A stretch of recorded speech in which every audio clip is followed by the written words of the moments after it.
C'est parti pour le test complet du téléviseur LCD mini LED haut de gamme de chez Sony. Il chapeaute même le A95L qui est un modèle de 2023 qui a été reconduit sur 2024.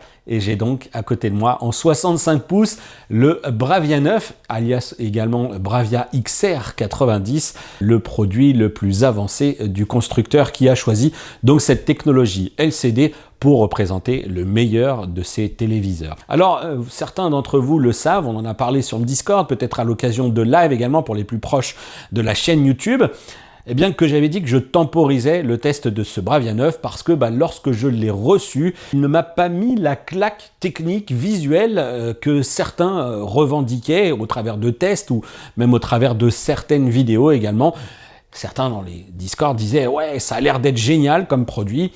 Et moi, il ne m'a pas particulièrement émerveillé. Alors attention, on va y venir en détail dans cette vidéo, les plus, les moins, etc. Et pourquoi j'ai en tout cas temporisé sur certains aspects et certains sujets. La bonne nouvelle, c'est qu'il a reçu des mises à jour qui ont changé pas mal de choses. Sachez également que, comme d'hab, je vous indique aussi lorsque je fais certains réglages à la vidéo dans cette configuration, dans ce cadre d'image où j'apparais face à la caméra. Ici, on est sur une vidéo YouTube et vous le voyez, là, je l'ai basculé juste en mode cinéma avec sa luminosité au max. Vous aurez essentiellement, lorsque j'apparais, le mode professionnel qui va être utilisé avec une luminosité qui est ici réglée à environ 5 parce que ce téléviseur LCD mini LED, il ne manque pas de puissance. Côté caractéristiques techniques, ça va aller assez vite. Elles vont s'afficher d'ailleurs. On va pouvoir faire du gaming en 120 Hz, pas de 144 Hz. C'est peut-être un peu dommage pour le statut de ce téléviseur avec des tarifs, on va le voir, qui clairement sont haut de gamme, un peu comme à chaque fois chez Sony. C'est du premium. Le processeur à l'intérieur, on sait que Sony appelle ça Bravia XR Cognitive Processor, notamment avec quelques traitements d'image qui évoluent eux aussi. Là aussi, j'en reparlerai sur la partie qualité de l'image.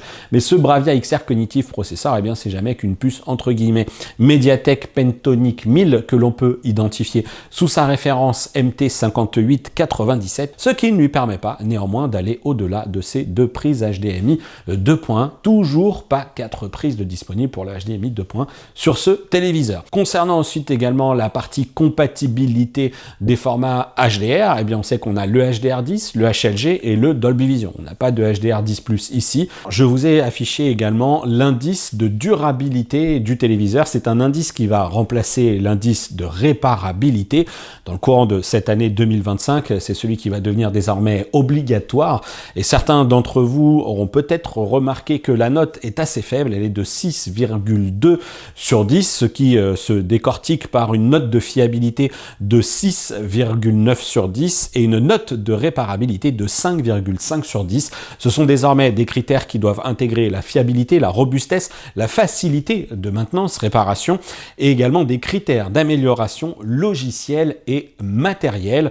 Donc soyez un peu attentifs parce que peut-être que c'est un peu comme les étiquettes énergie qui du jour au lendemain ont été grandement déclassées pour les téléviseurs. On passait les téléviseurs en A, A++, etc., ce qui n'avait plus aucun sens. Donc ne soyez pas surpris si vous voyez que ces notes sont peut-être un peu plus basses que ce que l'on pouvait avoir par le passé avec des modèles qui allaient chercher des 8, 8,5, 9 sur 10, etc. Le barème a évolué, mais ça vous permettra, toute chose par ailleurs, de les comparer les uns avec les autres, mais faites bien attention à ce que ce soit l'indice de durabilité et non pas l'indice de réparabilité. Je vais vous parler juste après des prix de ce téléviseur décliné en 65, 75 et 85 pouces, mais je vais prendre un peu de temps dans ce chapitre qui s'appelle « Ce qui change avec le Bravia 9 », justement pour anticiper et essayer de donner un petit peu de consistance peut-être sur le positionnement encore premium de Sony. Sur ce Bravia 9 débarque un truc qui n'existait pas chez le constructeur, a fortiori qui a justifié aussi le choix de Sony de dire nous, en 2024, les téléviseurs les plus hauts de gamme intégreront de la technologie LCD à rétroéclairage mini LED. Est-ce que également à cela n'était pas associé à demi-mot un choix financier, un choix économique, puisqu'on sait que la technologie OLED est également une technologie qui coûte cher? Et d'ailleurs, Sony n'a pas pris de risque particulier en ne renouvelant pas, devrais-je dire, le A95L, qui est resté en gamme et qu'ils ont estimé être un produit encore compétitif pour toute l'année 2024. On verra ce qu'il en est en 2025, et a fortiori aussi avec les annonces de LG Display sur la nouvelle nature de dalle. Vous avez une vidéo sur G5, sur Z95 également B qui est disponible, G5, M5, Z95B, et puis surtout je vous ai fait une vidéo qui permet d'en savoir plus sur ces fameux panneaux tandem OLED RVB. Parenthèse refermée, si Sony a fait ce choix, c'est également parce qu'ils y ont associé une expertise maison dans la partie rétroéclairage. Je m'explique, les téléviseurs LCD rétroéclairage mini LED aujourd'hui, ce sont des produits que l'on trouve chez toutes les marques, mais naturellement que toutes les marques ne fabriquent pas leurs panneaux LCD à rétroéclairage mini LED, et ensuite, eh bien, ces marques-là, elles les achètent chez quelqu'un, et puis elles les intègrent dans leurs produits.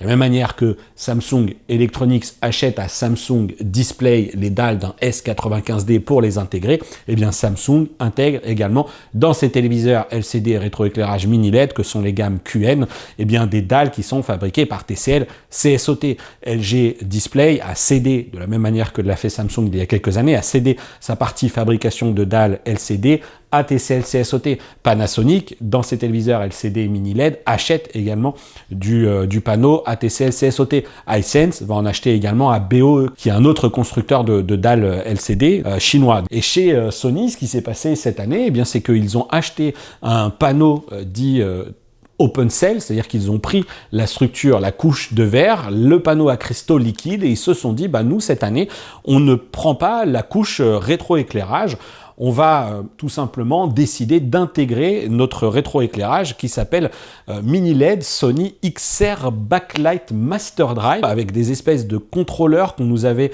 indiqués comme étant plus petits que la taille d'un grain de riz, et ce qui en fait a permis à Sony d'adopter une solution maison, puisque c'est vraiment la division Sony Semiconductor Solution Group qui a fabriqué ce dispositif.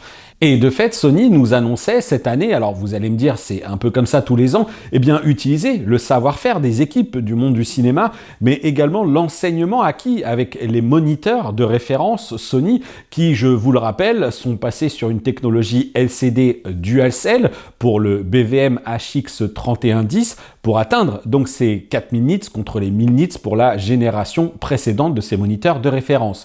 Les autres promesses associées sont notamment un boost de luminosité de l'ordre de 50% par rapport au X95L, ainsi qu'une augmentation assez significative, pour ne pas le dire autrement, donc une belle augmentation donc de 325% du nombre de zones, sans oublier que chaque mini-diode eh bien, profiterait désormais d'un contrôle sur 22 bits de son intensité, permettant donc à la fois de descendre très très bas dans le noir et de monter aussi très haut dans les luminosités. Petit aparté, là encore, je rappelle que TCL annonce un contrôle de la diode sur 16 bits. Des promesses qui devraient donc ainsi se vérifier dans la qualité de l'image avec un effet de blooming maîtrisé, mais on verra que c'est parfois plus de la théorie que de la pratique, d'où d'ailleurs ma temporisation quant à la publication de cette vidéo.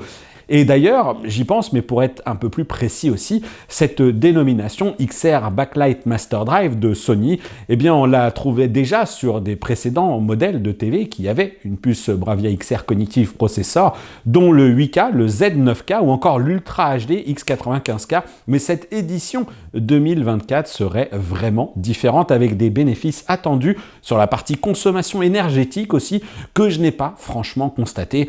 Vous le verrez avec l'intégration de la consommation ici sur la tablette en temps réel, qu'on est régulièrement à 260-280 watts en HDR, mais en même temps, ce Bravia 9, eh bien, il envoie du lourd, surtout lorsque l'on n'active pas le capteur de luminosité ambiante ou encore les modes éco du TV. Bien, ces tarifs, je n'en doute pas, ils vont vous faire réagir dans l'espace commentaire, mais il ne faut pas oublier, même si je trouve aussi que c'est assez cher, hein, que Sony se décrit comme étant un constructeur premium. Alors imaginez sur un téléviseur comme celui-ci, un Bravia 9, dans lequel ils ont intégré leur système de rétroéclairage, dont ils sont fiers sans doute, même si on va le voir qu'il a progressé depuis que moi je l'ai reçu, eh bien ça donne des choses qui forcément sont au-dessus du lot et parfois même assez largement au-dessus.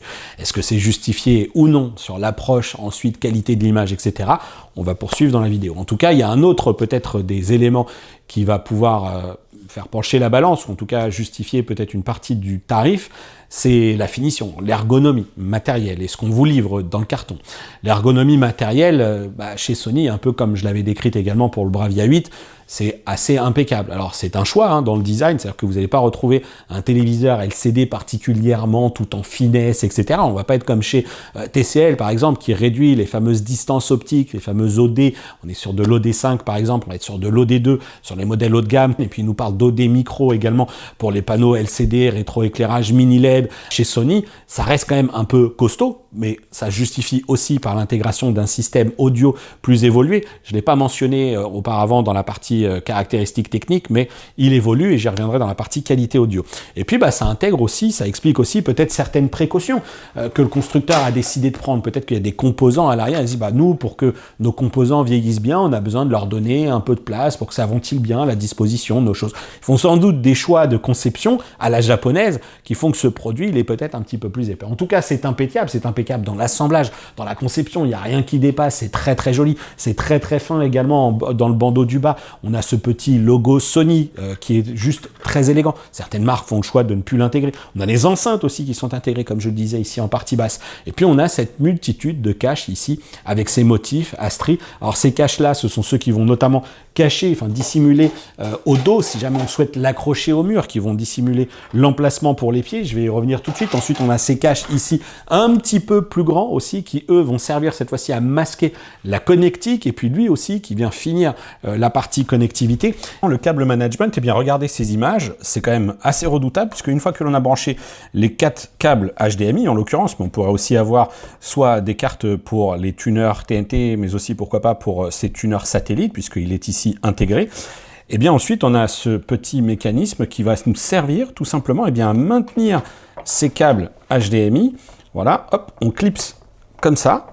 Et ensuite, alors déjà, on voit qu'avec les 4 prises HDMI 2.1, qui sont certes d'un diamètre plutôt costaud ici, on voit déjà que le mécanisme ici, il est quand même assez limite. Ça peut être une des contraintes. Cependant, il y a un truc qui est plutôt bien fait, c'est que regardez, ici, on va pouvoir tout simplement placer le premier cache, et forcément, la première des configurations telle qu'elle est là, suppose que les câbles HDMI vont se retrouver dans le bas du téléviseur, comme ça. Donc là, c'est très confortable, ça passe bien, mais forcément, devant, sur la partie avant, ça va être quelque chose qui va être visible, ça va pas être idéal. On va pas pouvoir les faire remonter comme ça sur le TV et assurer quelque chose d'esthétique, puisque on n'a plus rien ensuite pour accrocher ces câbles. Et en fait, Sony a tout prévu, puisque sur cette trappe ici, on va retrouver en fait une petite portion de la trappe là qui est amovible. Regardez, on le voit, elle est amovible cette partie-là, ce qui va vous permettre, tout simplement, si jamais vous souhaitez faire remonter vos câbles ici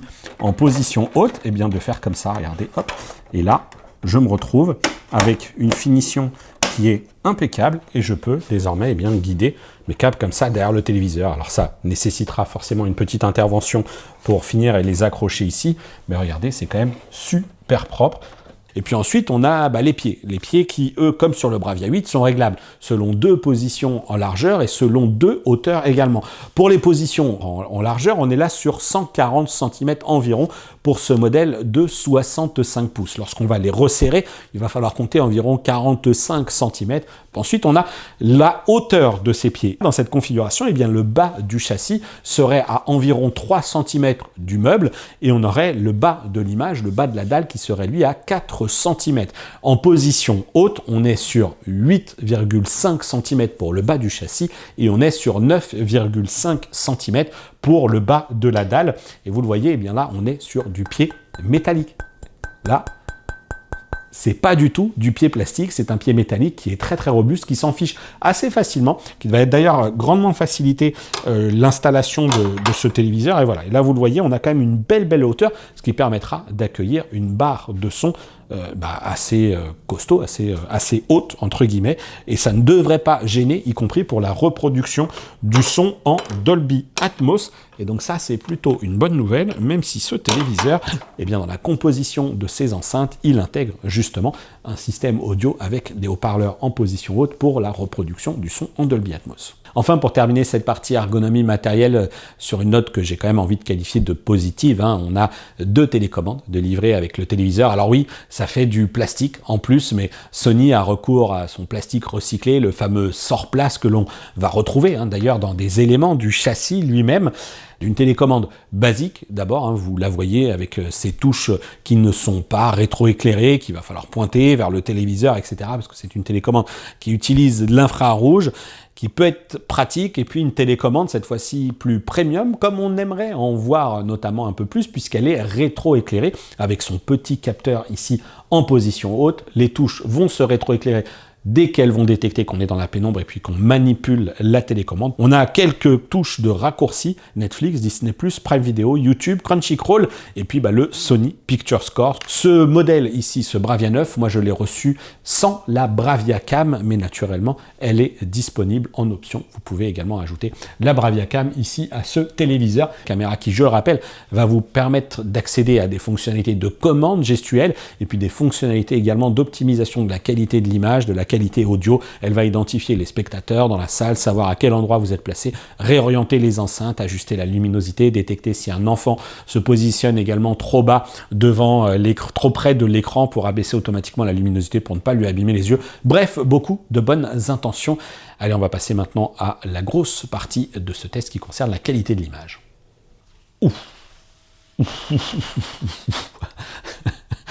Ok, allez.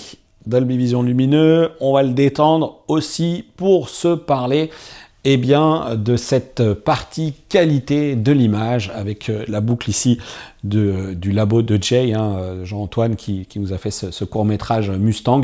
Mais encore une fois, fiez-vous aux images d'illustration. Tout ça pour vous dire que cette partie qualité de l'image, c'est le gros chapitre à chaque fois, et c'est là où presque on essaye d'aller chercher les petites choses qui peuvent nous contrarier, que ce soit sur le traitement de l'image, la fluidité, la compensation, etc. Et puis ensuite, chacun s'exprime, notamment sur le Discord. Et c'est ce qui, pour ma part, je vous le dis tout de suite, a temporisé grandement la mise en ligne de cette vidéo, parce que, je vous l'ai dit, je n'étais pas sur cette perception, cet effet waouh du téléviseur. Là, le vrai sujet, c'est la maîtrise de la diode. Lorsque j'ai reçu le téléviseur, je vous en ai déjà un peu parlé, j'ai d'ailleurs comparé à quelques occasions le C89B avec ce Sony ici, et en fait, la reproduction du TCL était meilleure, même si elle était plus dure. C'est-à-dire qu'au même titre que je disais que je préférais pour ma part l'image du Hisense 65 U8NQ, parce que plus soft dans son approche, un petit peu plus douce, etc. Et là, on était encore sur un truc un peu différent avec ce Bravia 9, et une image que je trouvais trop laiteuse, c'est-à-dire que c'était trop soft tout le temps, ça manquait un peu de trucs. Ah oui, c'était coloré, c'était assez détaillé, etc. On a des traitements processeurs qui marchent bien, on est chez Sony, parce qu'on a une quantité de réglages disponibles dans le téléviseur. C'est d'ailleurs l'un des gros points forts pour ma part et les choses qui m'intéressent le plus, c'est qu'on a un mode Dolby Vision lumineux, Dolby Vision intense, et puis on a également un mode Dolby Vision sombre. Mais ici, dans les logiques de compensation de mouvement, on a le mode film qui est ici en mode haut, bas ou non. Alors tout de suite, je vous le dis, il faut laisser le mode haut, et ensuite vous pourrez aller chercher ici des réglages au niveau de ce fameux moteur Motion Flow. J'en avais déjà parlé au niveau du Sony Bravia 8, le White OLED, encore une fois, que ici, finalement, j'aurais aimé qu'il y ait plus de paliers, parce que vous voyez, là, on est soit sur mini, sur 1, sur 2 ou sur max. Et en fait, ce réglage-là ne convient pas à toutes les situations, c'est-à-dire que là, on est dans le réglage par défaut, et naturellement, si je coupe ici le mode expert, je vais passer en mode automatique. Peut-être que certains préféreront s'en remettre à cela. On est ici sur le mode 1, qui est le réglage par défaut, en tout cas ici pour ce mode Dolby Vision, fluidité caméra pareil, et clarté au minimum pareil. Sachez-le, juste pour que vous le voyez, ce réglage du mode clarté, comme il est indiqué ici, ça règle l'intensité de la clarté en insérant une trame noire pour réduire le flou de mouvement. C'est cet effet que l'on va faire pour duper votre œil, sauf que regardez un peu l'abaissement que l'on a lorsque l'on va chercher ce max, l'abaissement de l'intensité lumineuse que cela provoque. Et donc dans cette fluidité caméra, comme dans la partie fluidité film, j'aurais aimé avoir des petits paliers un peu intermédiaires, parce que lorsqu'on va passer de 2 à max, ça va être assez costaud, on va vraiment atteindre cette fois-ci le rendu un petit peu caméscope que l'on ne souhaite pas, et pour autant parfois avoir un entre-deux par rapport à ce que j'ai pu moi retrouver entre le 2 et le max, ça pourrait être quelque chose d'intéressant. Sachez-le que notamment plus spécifiquement et exactement ici sur cette boucle du labo de Jay, exactement ce plan-là avec cette plongée, cette vue comme ça qui plonge vers la voiture, cette espèce de travelling, eh bien qu'on détecte beaucoup de défauts dans l'image, même si on va chercher certaines activations, on a une espèce de bouillie de pixels qui peut apparaître ici dans les coins, etc.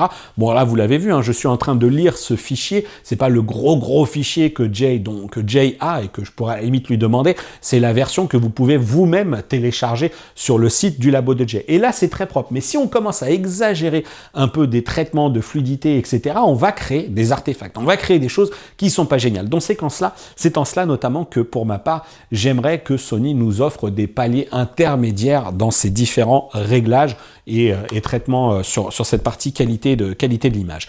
On va retrouver pour la consommation de vos contenus un peu tout venant, qu'il soit d'ailleurs question de la TNT, qu'il soit question de YouTube, de Netflix, etc. Vous comprendrez que je ne peux pas afficher tout et n'importe quoi si je ne veux pas me prendre de sanctions, notamment de la part de YouTube, mais j'ai varié les contenus et ça marche très bien en permanence. On a toujours l'impression que c'est le juste traitement qu'il faut appliquer au téléviseur et que, encore une fois, par rapport au TCL C89B qui, lui, est tantôt assez dur ou tantôt complètement largué, entre guillemets, il ne fait pas assez le job sur la partie traitement de l'image et la partie processing, on le sait que c'est un sujet sur lequel TCL doit travailler. Hisense, pour moi, s'en sortait mieux et Sony, assurément, s'en sort beaucoup mieux. Il s'en sort beaucoup mieux avec cette partie qui est XR Clear Image, qui cette fois-ci va travailler sur la partie upscaling, traitement également de l'image, comment on remasterise une source inférieure à de la 4K pour l'afficher proprement sur ce téléviseur. Pour ma part, j'ai effectivement lu la boucle de démonstration de Spears & Munsil, je l'ai lu en 4K et je l'ai visionné en 1080p. Vous avez la comparaison ici qui s'affiche pour vous entre ces deux images. Et moi, à l'œil, je ne sais pas encore ce qu'il en est sur la partie montage et ce que vous allez voir, mais pour ma part, à l'œil, en tout cas, je n'ai rien noté de franchement dommageable avec la configuration de la platine en mode 1080p. Donc cette partie XR Clear Image qui va s'appliquer donc également, comme je le disais, à la TNT et vos différents contenus pour avoir la meilleure des images en 4K, Ultra HD en l'occurrence, eh bien on la retrouve aussi chez Panasonic par exemple sous cette fameuse dénomination Remastering 4K. Ils promettent aussi d'avoir fait un travail encore plus pointu cette année sur les téléviseurs de 2025. Tous les ans, c'est un petit peu le coup de la lessive qui lave plus blanc que le blanc. Tous les ans, c'est censé évoluer, etc. Donc on verra bien ce que ça donne. En tout cas, pour ma part, dans l'ensemble, j'ai été assez satisfait de ce que nous fait ici le constructeur. La partie également streaming prend encore de plus en plus de place puisqu'on a chez Sony le Netflix Calibrated Mode qui est disponible depuis un moment maintenant, mais il est désormais complété aussi par le mode calibré pour Prime Video. Donc là aussi, ça va être assez intéressant de pouvoir exploiter cette fonctionnalité en plus sur le téléviseur. À noter que je me suis volontairement aussi à noter sur mon petit truc que on a dans tous les traitements que propose le téléviseur un truc qui s'appelle le XR Smoothing. Je me suis dit que j'allais vous en parler ici parce que certains d'entre vous m'ont parlé durant le live du phénomène de postérisation, qui est encore un peu différent des phénomènes de banding, de mémoire, en tout cas, il y en a certains me parlaient de banding, d'autres me parlaient de postérisation, bref, me parlaient de ces phénomènes qui peuvent survenir sur leur téléviseur, par exemple OLED, etc. Oui, ça peut être des choses qui peuvent arriver. Encore une fois, moi, quand je les perçois, quand je les vois, et encore une fois, j'ai dégradé le signal avec la platine en 1080p pour essayer d'identifier des choses sur les images, identifier des problèmes sur les aplats du ciel, les dégradés, les les nuances, etc. Et je n'ai rien vu. Et pour lutter contre ces phénomènes notamment, eh bien, on a à l'intérieur donc cette couche technologique XR Smoothing, qui est vraiment une des parties des traitements du processeur, qui, je pense, intervient aussi et est mis en avant aussi parce qu'on a des dalles qui sont de plus en plus lumineuses. Quand on a un panneau comme celui-ci, qui est capable d'aller commencer à chatouiller les 3000 nits, alors sur des logiques de pic, etc., on sait que ce sont des téléviseurs qui envoient très très lourd. Sortie de carton, en mode SDR, je suis à plus de 500 nits quand la mire, elle occupe tout l'écran, en mode cinéma. Le mode professionnel, alors mode cinéma avec une luminosité à 35, le mode professionnel, dès qu'on l'utilise, il bascule la luminosité à 4, lorsque l'on est en SDR, pour retomber aux alentours des 140, 180 nits de mémoire, 180. Il faut être à 2 pour être à 120 nits. C'est vous dire la patate dont dispose ce truc-là. Et tout ça pour vous dire, du coup, ce qui m'emmène à ce fameux XR Backlight Master Drive. Et c'est pour moi ce qui me fait encore à l'heure actuelle un petit peu défaut. Alors attention, ça a évolué. Ça a évolué au fur et à mesure des mises à jour.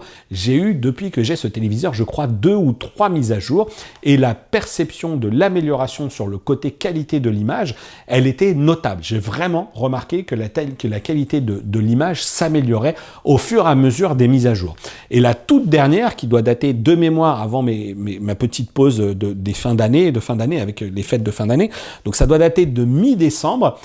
Et clairement, j'ai eu cette mise à jour et je ne sais pas si c'est un effet placebo ou pas, mais je me suis dit, ok, là d'accord, là on commence à être sur un truc qui me semble beaucoup mieux géré. L'image laiteuse s'est transformée un petit peu en cette image un peu plus douce et juste avec ce traitement que j'aime voir chez Sony et qui me convient.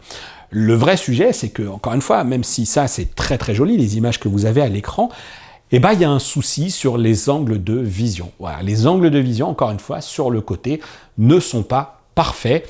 Et est-ce que Sony a atteint le maximum de ce qu'il pouvait faire sur justement ce rétroéclairage qui se veut être un rétroéclairage 100% maison? Maintenant, est-ce qu'ils ont atteint le meilleur des résultats pour cette technologie LCD mini LED au vu de la performance du truc? Est-ce qu'on arrivera à faire mieux avec un téléviseur qu'on va faire calibrer par un professionnel, etc.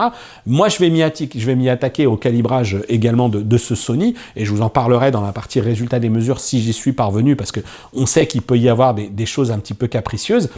Mais voilà, on a quand même des choses où sur les angles de vision, c'est pas parfait. Attention, c'est pas moche. Là, par exemple, je suis sur le côté, l'image étant particulièrement lumineuse, j'ai quelque chose qui est assez saisissant. C'est très très joli. Je vois parfaitement, et pourtant, vous voyez que je suis dans un... Là, c'est complètement absurde.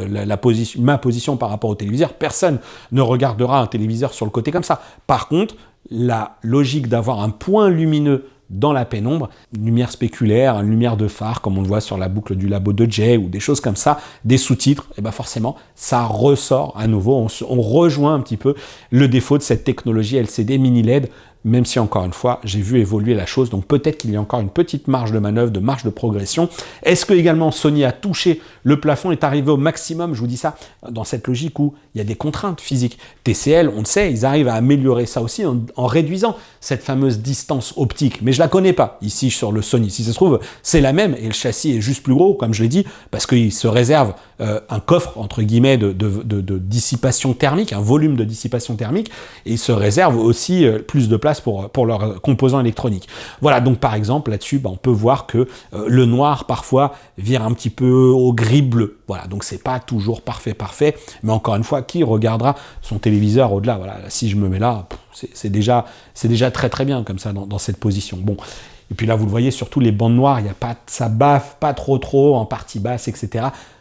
C'est pas parfait. Et moi, je refuse de dire que c'est impressionnant. C'est pas parfait.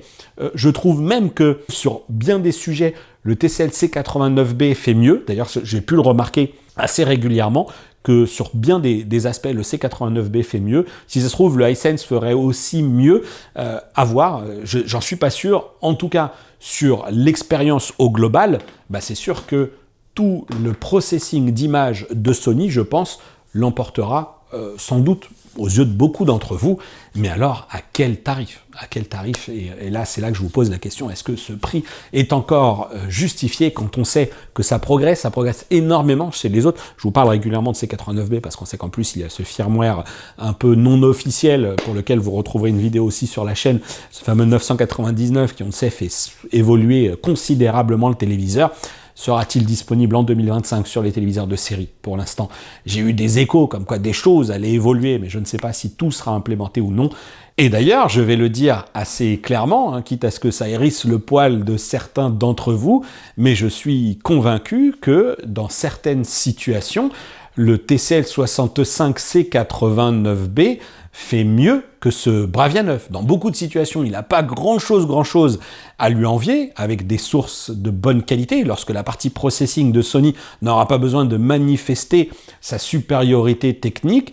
TCL, lorsqu'ils auront décidé de travailler sur cette partie, seront encore plus compétitifs, mais sur la pure partie technique, gestion du rétroéclairage, précision, nombre de zones, nombre de diodes, etc., puisqu'on sait chez TCL, c'est une zone égale une diode, ou une diode égale une zone, et ben je pense qu'ils n'ont pas grand-chose à envier ici à ce Sony. Pour autant, ça fonctionne bien, mais à quel tarif? À quel tarif on arrive à atteindre ce niveau de performance? On a le filtre anti-reflet, le X Anti-Reflection, qui est là pour lutter contre la lumière ambiante et latérale sur les côtés, qui viendrait notamment taper la dalle pour se refléter et rendre l'image difficilement lisible. On n'est pas dans une période très ensoleillée pour ma part, même si vous savez que j'ai ces deux baies vitrées qui sont exposées plein sud, on a quand même encore des reflets. Et puis on a aussi le X-Wide Angle qui apporte également cette visibilité sur les côtés, mais c'est pas parfait. Voilà, ici j'ai encore un petit peu d'effet de blooming qui tend à se réduire, qui se tendra, je l'espère, à être réduit par l'apport de futures mises à jour. Bien, interruption des programmes dans cette V2 du test du Sony 65 Bravia 9 qui est désormais ici à ma droite et donc à gauche pour vous, puisque eh bien déjà j'ai effectivement été épinglé par une personne dans les commentaires et vraiment merci beaucoup à toi. J'ai effectivement fait des erreurs dans les images d'illustration. Je vous montrais la télécommande de la platine Blu-ray Panasonic au lieu de la télécommande un peu plus basique, enfin celle qui a toutes les touches de chez Sony, et puis en plus à la fin il y avait une espèce de coquille Sony Bravia 8 au lieu de Sony Bravia 9 dans les plus et les moins, mais c'était bien les plus et les moins du Bravia 9. Et je me suis dit ouais, tu peux pas laisser ça comme ça. Et puis surtout cette V2, j'ai mis la V1 en version non répertoriée pour tous ceux qui auraient eu le lien pour quand même pouvoir y accéder.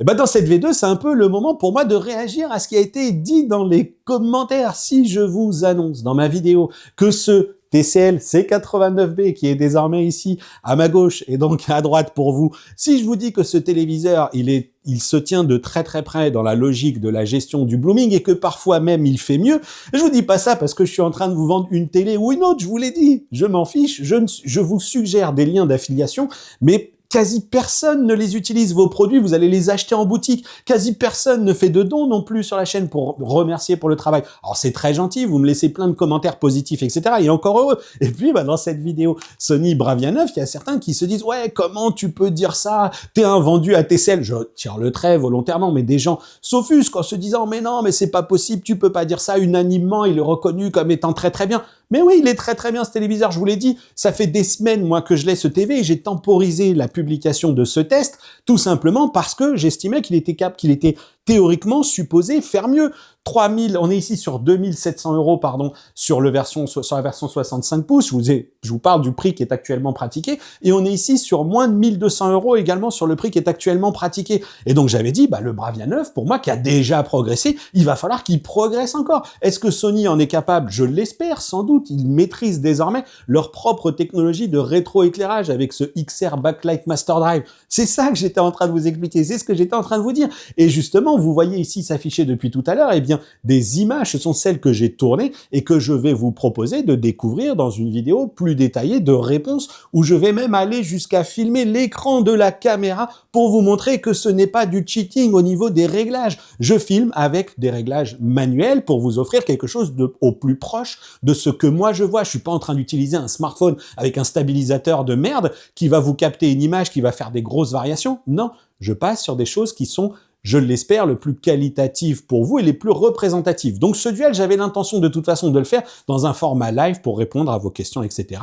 Et je serai de toute façon extrêmement ouvert à toute la discussion parce que je pense que c'est quand même ce qui me qualifie de mieux et vous pouvez le retrouver dans le Discord. Mais néanmoins, si jamais vous n'êtes pas prêt aussi à remettre certaines de vos convictions en question, eh bien n'allez pas regarder cette vidéo et n'allez pas nous rejoindre en live parce que ça va être un petit peu compliqué pour vous. Mais il y a un point qui est extrêmement important à avoir en tête et je suis désolé à nouveau pour cette longueur, c'est que ce sont des téléviseurs LCD mini LED qui sont extrêmement lumineux. Et donc forcément, quand on a une technologie LCD, eh ben, les risques de blooming sont réels sur un téléviseur comme sur un autre. Sauf que pour moi, et je vous le redis, regardez, ici, on est sur un téléviseur avec la luminosité qui est à 10. Ici, ça va être la même. Ils sont tous les deux en mode Dolby Vision, mais j'ai volontairement bridé la luminosité à 10 parce que si je la mets en mode luminosité max, ça va vous arracher la tête. En revanche, les images d'illustration, elles seront tournées en luminosité max comme par défaut, parce que oui, on peut aussi améliorer un téléviseur comme l'autre avec des réglages manuels. Oui, ce TCL C89B peut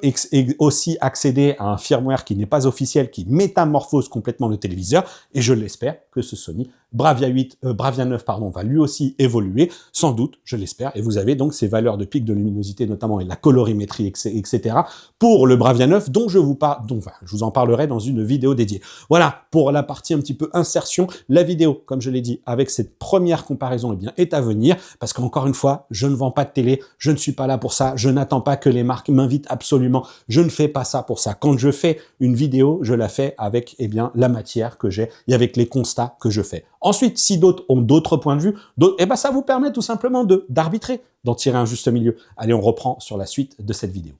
En tout cas, ce qui est sûr aussi, eh bien, c'est que ce dispositif, ce Bravia 9, profite d'un système audio quand même de bonne qualité. On est là sur un système qui délivre une puissance cumulée totale de 70 watts. La perception de l'effet Atmos, encore une fois pour moi, est assez difficile, une appréciation peut-être très personnelle.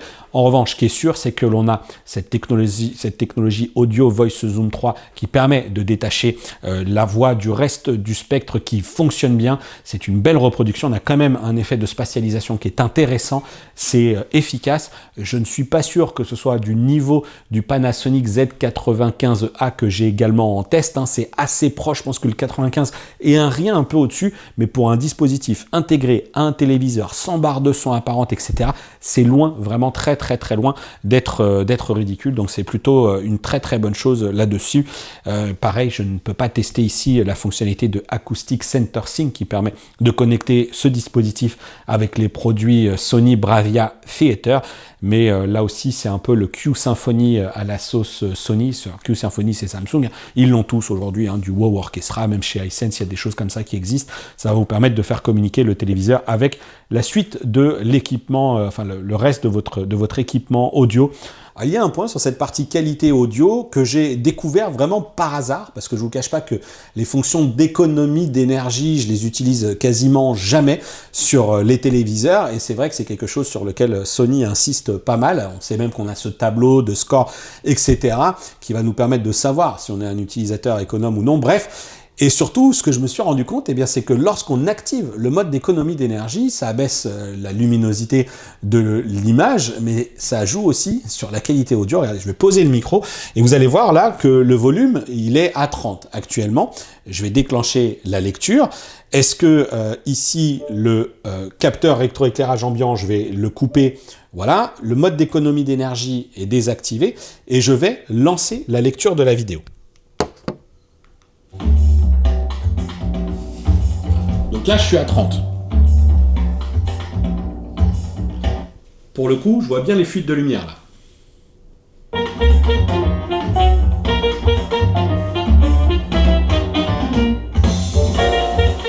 Voilà, luminosité à 5, économie d'énergie en mode non.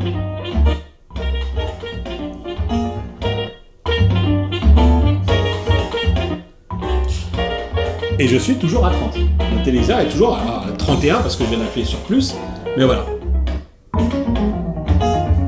Il n'y a pas d'incidence si je choisis le mode haut, il n'y a pas d'incidence sur le volume.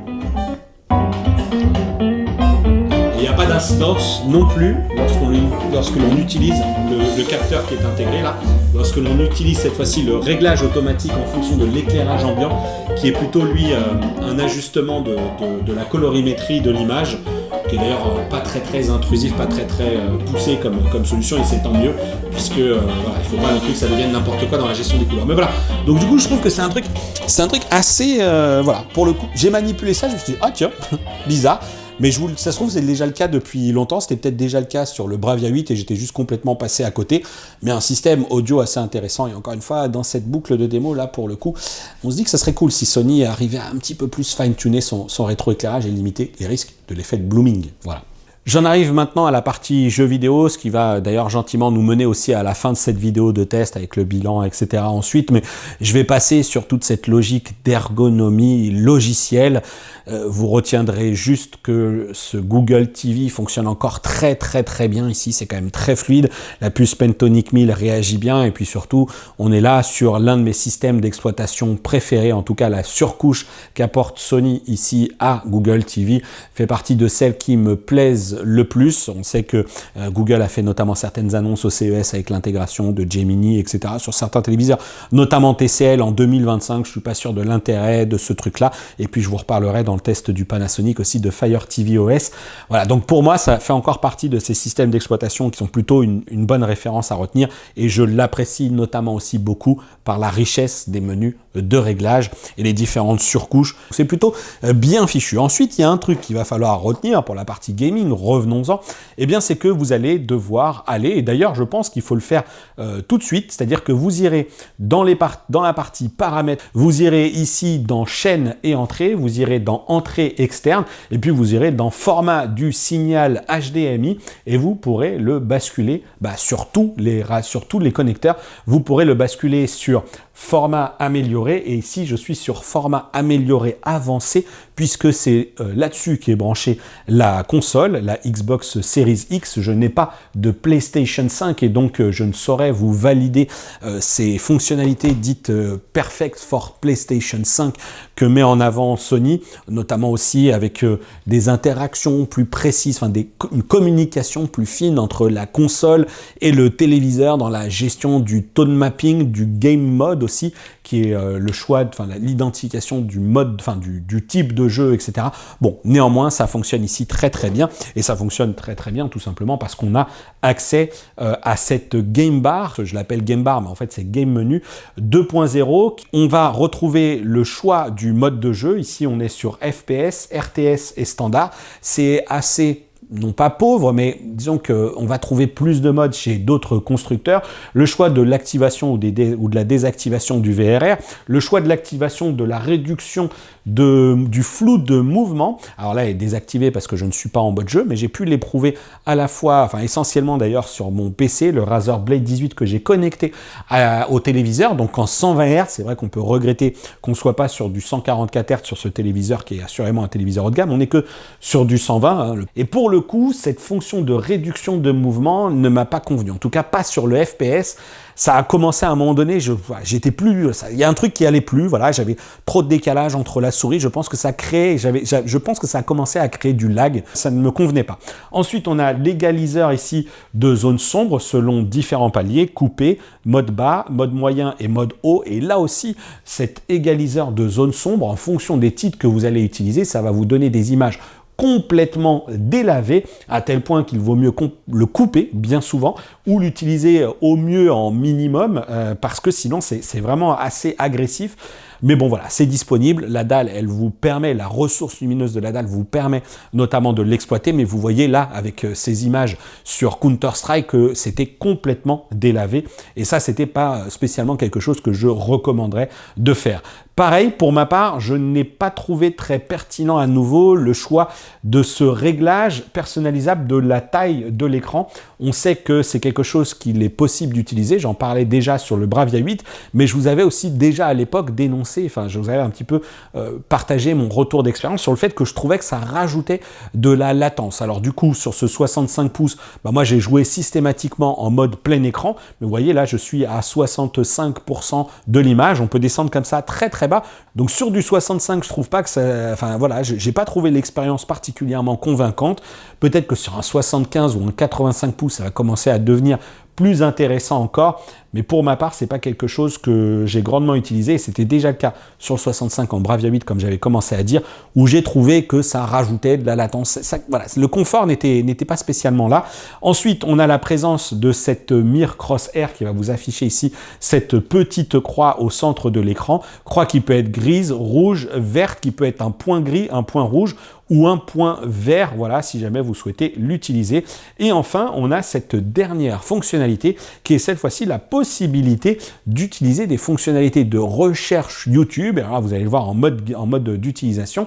On peut tout à fait choisir comme ça automatiquement de scinder l'écran en deux, en plus ajuster les tailles d'images, et là vous allez avoir donc mon contenu de YouTube qui s'est affiché. Si je clique sur menu, eh bien je peux ensuite basculer comme ça d'un écran à un autre et puis ajuster individuellement mon mix audio. Voilà, ici je vais plutôt être à 30% du volume du jeu, 100% du volume du jeu, rien pour YouTube. Ça peut être intéressant si jamais par exemple vous êtes bloqué dans un titre, eh bien vous allez pouvoir utiliser comme ça les recherches sur YouTube ou des vidéos YouTube, ou tout simplement vous voulez jouer et puis suivre un programme qui est en diffusion sur YouTube, c'est possible. Le seul truc, c'est qu'il n'est pas possible de choisir une autre source. Ça pourrait être par exemple un autre port HDMI, pourquoi pas la TNT pour jouer tout en suivant un match de foot par exemple sur l'autre écran. Ça semble pas ici proposé. Donc encore une fois, une marge de progression peut-être sur ce chapitre-là du côté de Sony à envisager. Et puis la possibilité aussi de modifier la taille. Alors attention, ça va pas être non plus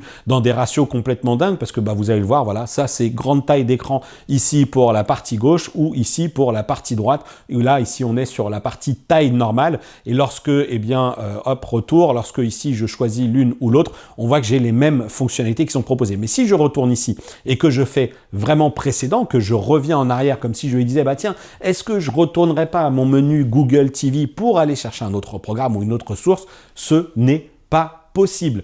Voilà, je ne sais pas ce que vous en pensez, mais je trouve que c'est un truc qui mériterait d'évoluer, d'être amélioré sur ce point de vue-là. En tout cas, sur la partie gaming, eh bien, vous l'avez vu, on a le game menu qui évolue, qui marche bien, alors qui propose des choses parfois un petit peu excentriques, mais le résultat en mode jeu vidéo est quand même très satisfaisant. J'ai fait du Call of Duty Black Ops, j'ai fait du Counter-Strike, j'ai fait du Forza, j'ai joué à différentes choses et ça marche bien. C'est vraiment sur un téléviseur qui se comporte bien avec une puissance lumineuse confortable, vraiment. On est au-delà de ce qu'est capable de produire de l'OLED, mais on est aussi sur un phénomène, enfin sur des phénomènes que l'on va retrouver et que j'avais notamment traduit dans la partie vidéo avec des risques de fuite de lumière lorsqu'on est sur le côté, etc. Encore une fois, c'est un télé qu'on va surtout apprécier en étant bien positionné en face de la dalle. Et je vais terminer cette partie gaming avec la mesure de l'input lag qui est le délai à partir du moment où la prise HDMI reçoit le signal et où elle l'affiche, et c'est relevé ici en millisecondes. On est sur du 1080p à 60 et on voit qu'on est aux alentours des 18-20 millisecondes. Ça va parfois descendre à 17. Bon, on est grosso modo, on retiendra plutôt qu'on est aux alentours des 20 millisecondes. Allez, 17.3, ça va descendre 17.1 peut-être avec un peu de chance. Ouais, vous voyez, ça sur en mode standard. Mode jeu FPS, ça va varier et puis ça va se restabiliser encore une fois, sans doute aux alentours des 17. Allez, 18.4, est-ce que ça va bouger? Je passe en mode jeu RTS, j'ai le VRR qui est activé. Ça a assez peu d'incidence avec ou sans VRR pour le coup. Et à nouveau ici aussi cette logique de réduction du flou de mouvement qui là aussi on va le voir, fait un peu varier la donne. On est là sur 21,4 millisecondes. Mais encore une fois, tout ça, ça se tient dans un mouchoir de poche. On regrette de ne pas être à moins de ces 16 millisecondes qui justifient en fait, au-delà, ça justifie d'une image de retard, donc 21,4 millisecondes en 1080p à 60. Mais vous pourrez obtenir un meilleur résultat avec des sources en Ultra HD à 120 Hz. Et c'est pourquoi d'ailleurs, pour ma part, j'ai plutôt été satisfait par le résultat. On n'est pas là du tout sur l'un des meilleurs téléviseurs sur ce critère-là de l'input lag. Je regrette quand même que Sony, à ce niveau de tarif, à ce niveau de ce qu'on est en droit d'attendre sur le téléviseur, n'ait pas fait mieux ici. Il y a peut-être une surcouche de traitement encore à travailler pour réduire cet input lag. Bien, c'est là-dessus que s'achève ce test complet de ce Sony Bravia 9 en 65 pouces. 65 XR 90 avec les plus et les moins qui s'affiche à côté de moi. Et il est vrai que dans l'ensemble, on est là en présence d'un beau et d'un bon téléviseur hein, qui semble toujours très juste dans son approche du traitement de l'image, etc. Avec un beau système audio, avec une belle ergonomie, avec une belle télécommande rétroéclairée, etc. Système audio qui va bien. Mais pour le coup, encore une fois, je le redis et j'insiste, et pour ma part, je l'assume complètement. Je n'ai pas pris cette méga claque technique auquel certains auraient essayé de me préparer, de me l'annoncer sur le Discord, et qui semblerait popper un peu partout sur Internet. Moi, j'y suis pas. J'y suis pas sur le côté waouh de ce téléviseur. C'est un beau téléviseur, mais qui pour moi doit progresser, notamment sur cette logique de la gestion du rétroéclairage. Oui, c'est juste, oui, c'est beau, oui, c'est coloré, oui, c'est extrêmement dynamique.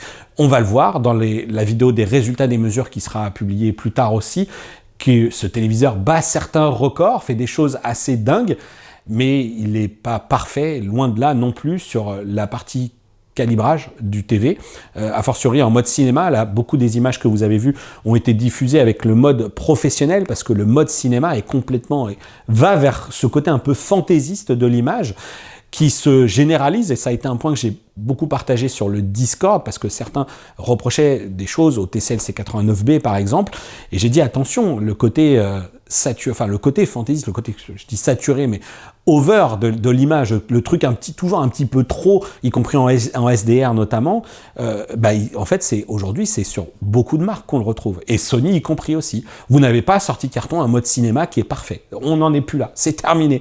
Aujourd'hui, vous basculez sur le mode professionnel, et puis idéalement, si vous pouvez faire du calibrage, faire appel à quelqu'un pour cela, et là, ok, vous allez retrouver quelque chose qui va bien, avec quelqu'un qui va vous corriger, par exemple, les problèmes que j'ai identifiés là-dessus, sur la gestion du tone mapping, alors qui heureusement, à l'usage aujourd'hui, ne se vérifie pas, parce qu'en fait, dans la gestion du tone mapping, là où le téléviseur va clipper, entre guillemets, à certains niveaux de puissance, ce ne sont pas aujourd'hui des niveaux de puissance que l'on va atteindre sur le téléviseur de manière assez dominante à l'image, sur l'image même de la dalle. On ne va pas voir quelque chose qui va créer, ce truc où on va se dire « Ah tiens, là, il y a un truc qui va pas dans les hautes lumières ».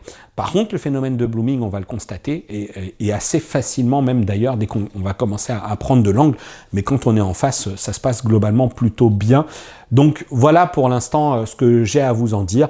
Un bon téléviseur, à un tarif quand même qu'il va falloir justifier par la suite. J'espère que Sony va déployer des mises à jour et qu'il va falloir assumer en fait. De votre point de vue, c'était plutôt ça que je voulais dire, c'est que si vous êtes fan de Sony et que vous êtes disposé à payer le tarif, eh bien voilà, sachez que vous avez là un produit qui est perfectible, et je pense que je ne serais pas surpris que Sony aille encore un petit peu plus loin sur les améliorations. En tout cas, je le souhaite pour ma part, mais dans beaucoup de ses concurrents, et j'insiste sur le C89 puisque je l'ai encore, des produits aujourd'hui sont très très compétitifs par rapport à ça quand même. Donc ayez tout ça bien en tête. Voilà. N'hésitez pas, vous retrouverez dans la description de cette vidéo différents liens, comme je l'ai dit, des liens d'affiliation, mais aussi le lien qui vous mènera vers notre groupe de discussion Discord. Manifestez-vous aussi dans l'espace commentaire, dites-moi ce que vous avez pensé de cette vidéo. Seriez-vous prêt d'ailleurs à dépenser 2700 € par exemple pour ce 65 pouces? Peut-être qu'au moment de l'été, un petit peu plus tard, lorsque les nouvelles gammes arriveront, vous serez peut-être tenté d'adopter ce genre de choses, mais au moment où Sony nous propose ça, d'autres travaillent déjà sur des dalles LCD VA et XHVA, des choses avec des très larges angles de vision qui devraient encore changer la donne, encore limiter le phénomène de blooming, améliorer des choses. Bon, je ne vous parle pas des technologies LCD, rétroéclairage RGB dont je vous ai parlé sur la chaîne. Il y a des vidéos, ça c'est encore pour d'autres dates, voilà, d'autres échéances. Allez, je vous dis à très très bientôt pour une prochaine vidéo sur la chaîne. N'oubliez pas de vous abonner, cocher la cloche des notifications, notamment pour recevoir tout ce qui va bien pour lorsque j'aurai publié la vidéo du résultat des mesures. Et puis je vous dis à très très bientôt d'ici la prochaine vidéo, et d'ici là, portez-vous bien. Ciao!